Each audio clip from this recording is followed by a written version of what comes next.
Vous êtes de plus en plus nombreux à aimer cuisiner, à être passionnés par la cuisine et à vouloir en faire votre métier depuis votre domicile en tant qu'auto-entrepreneur, mais beaucoup d'entre vous se posent aussi la question de la réglementation, de ce qui est toléré ou pas lorsque l'on prépare de chez soi de la pâtisserie, des biscuits ou encore des plats cuisinés. Même si cette pratique à domicile est tolérée par la loi, des règles d'hygiène s'appliquent. Si cette thématique de réglementation vous intéresse, pensez à mettre un petit pouce bleu, ça m'aidera à comprendre que vous souhaitez davantage de vidéos sur ce sujet. Bonjour à tous, c'est Sarah de Business Passion Cuisine. J'accompagne depuis quelques années de nombreux passionnés de cuisine dans le lancement de leur business autour de la cuisine. Qu'il s'agisse de la vente de plats cuisinés, de produits alimentaires, de pâtisserie ou encore la dispense de cours de cuisine, j'accompagne mes élèves de manière personnalisée pendant leur formation car chaque projet est unique et ce pour leur éviter de commettre les erreurs que j'ai pu commettre il y a quelques années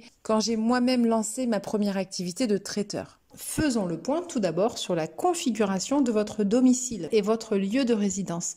Sachez que dans des villes de moins de 200 000 habitants, l'exercice d'une activité de traiteur chez soi est tout à fait possible. Et cela du moment qu'aucune disposition contractuelle ou législative ne s'y oppose, telle que par exemple une clause de bail ou un règlement de copropriété qui interdirait l'exercice d'une activité professionnelle à son domicile. C'est donc d'ailleurs pour cette raison que lorsque vous êtes locataire de votre logement, de votre appartement ou encore de votre maison, vous devez avant toute chose obtenir l'autorisation de votre propriétaire pour pouvoir exercer votre activité professionnelle depuis votre domicile.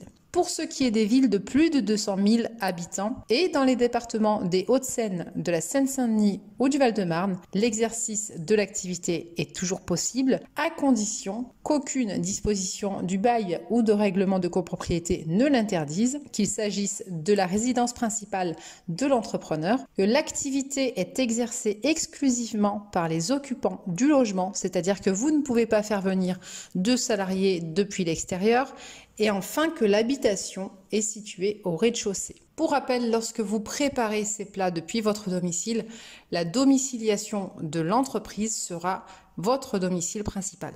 Il faudra dans un second temps effectuer dans tous les cas une demande auprès de la mairie de votre domicile pour pouvoir exercer votre activité de fabrication de plats faits maison ou encore de pâtisserie ou de biscuits depuis votre domicile. Ceci est seulement toléré par la loi car elle permet aux entrepreneurs de tester le marché avant éventuellement de s'installer dans un local plus professionnel ou encore avant l'utilisation d'un laboratoire externalisé. Il faut savoir que les différentes directions départementales de protection des populations peuvent avoir un retour différent, mais rien n'indique clairement que cela est interdit. Par contre, il s'agira de respecter au plus près la réglementation sanitaire et surtout de coopérer avec l'inspecteur lors de contrôles sanitaires, ce qui vous facilitera grandement les choses. Autre condition importante pour cuisiner vos plats depuis votre domicile, c'est de connaître les normes d'hygiène. Il s'agira donc de connaître les règles en matière de sécurité sanitaire des aliments, en matière d'hygiène alimentaire ou encore sur la manière d'aménager votre cuisine personnelle. Il s'agit également de connaître les températures de conservation ainsi que les modes de décongélation, tout cela pour éviter tout risque de contamination pour vos clients. Enfin, il est important également sur cette partie des normes d'hygiène d'informer correctement le consommateur. Donc ne négligez pas les informations sur les étiquettes de vos produits de manière à informer vos clients sur d'éventuelles possibilités d'allergie ou d'intolérance. Pour ce qui est de la réglementation au niveau des diplômes, pour être artisan traiteur, que ce soit à domicile ou ambulant, ou pour la vente à emporter, pour des salons de thé, il faut absolument être titulaire d'un CAP ou d'un BEP dans la spécialité en question. Ou encore engager une personne qui possède l'un de ces diplômes ou le niveau d'expérience nécessaire requis pour le métier en question.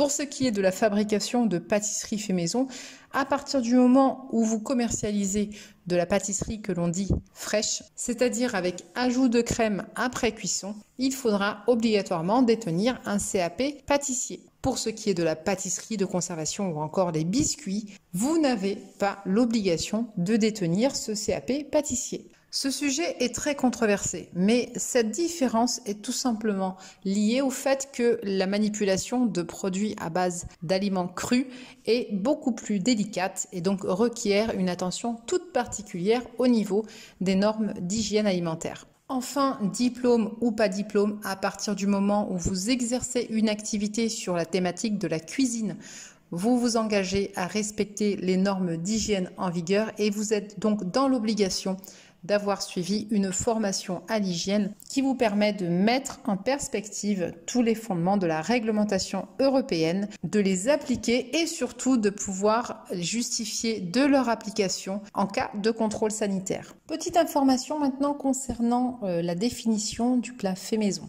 Il faut savoir qu'il n'y a aucune procédure de certification ou de labellisation et aucun examen de passage, aucun contrôle pour pouvoir préciser cette mention fait maison. Il s'agit d'un dispositif qui a pour but d'informer le consommateur.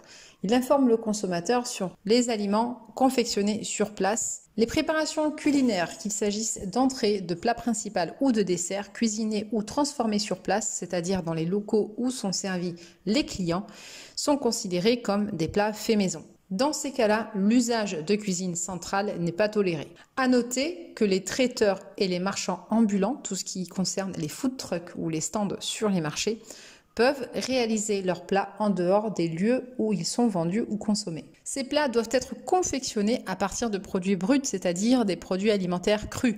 Ils ne doivent pas avoir été assemblés avec un autre aliment, sauf avec du sel. S'ils sont mis dans un emballage conditionné ou conservé, ils doivent l'être crus et sans aucun aliment. Rien ne s'oppose à la congélation.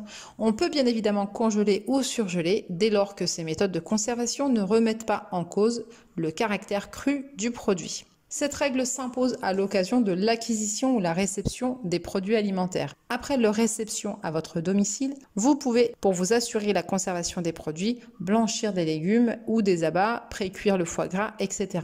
Il s'agit également de bien faire la différence entre un plat fait maison et un plat artisanal. Un plat fait maison n'est pas forcément un plat artisanal. Il peut en effet être produit en grande quantité de façon industrielle, comme par exemple dans les restaurants de chaîne ou la restauration collective, et non par un artisan. Il existe néanmoins des exceptions concernant des produits non bruts. Il s'agit de produits préalablement transformés qui servent d'ingrédients primaires pour la fabrication des plats faits maison sans être confectionnés par le restaurateur.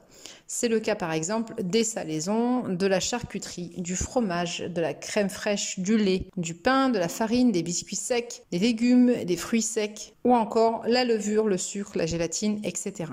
Il faut savoir néanmoins que si le plat est composé exclusivement de ces produits, il ne peut pas être présenté comme un produit fait maison. Chaque plat doit être composé au moins d'un produit réalisé par vos soins. Pour plus de détails concernant cette thématique, je vous invite à visionner ma vidéo concernant le label fait maison.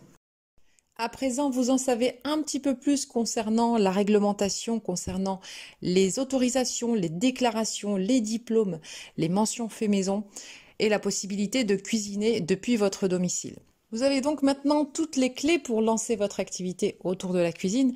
Si vous souhaitez vous former sur l'hygiène et la sécurité alimentaire pour pouvoir exercer votre activité, n'hésitez pas à consulter mon site internet www.businesspassioncuisine.fr. Si vous souhaitez être accompagné tout au long du processus de création de votre activité, vous y trouverez également toutes les informations et je serai ravie de pouvoir vous aider. Enfin, si vous avez envie de donner des cours de cuisine pour partager votre passion, partager votre savoir-faire, vous pouvez demander votre guide gratuit pour la création et la vente de cours de cuisine à distance. Le lien se trouve en description sous la vidéo. En attendant, je vous dis à très vite pour une nouvelle vidéo et n'oubliez pas, l'argent ne fait pas le bonheur, mais le bonheur c'est de vivre de sa passion pour la cuisine.